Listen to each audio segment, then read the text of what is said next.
Political drama here at Queen's Park again today over the Greenbelt scandal.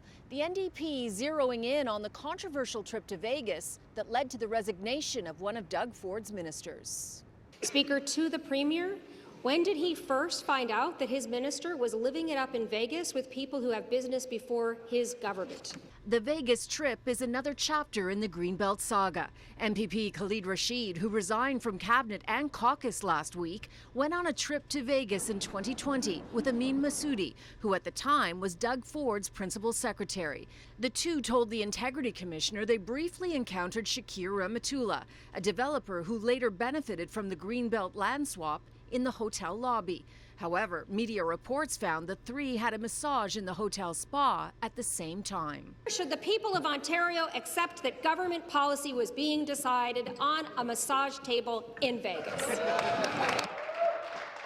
Rahmatullah was the only developer at Doug Ford's daughter's wedding.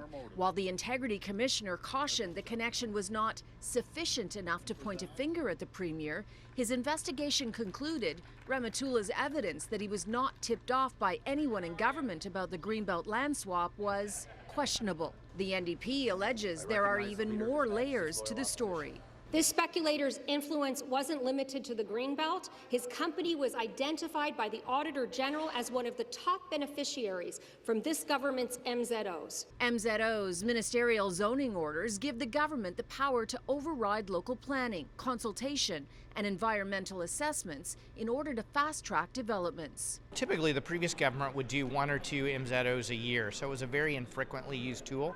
This government in 5 years has done close to 100. I mean, it's unprecedented, the number of MZOs this government's putting forward, and it's all about land grabs for Ford-connected speculators. Ford was grilled in the legislature for the second day in a row. He didn't directly answer the Greenbelt questions. Instead, he stuck to his messaging. Our intent is to build homes for new Canadians, build homes for young families that come here that can't afford it. Because if it was up to the NDP and the Liberals, nothing would get done.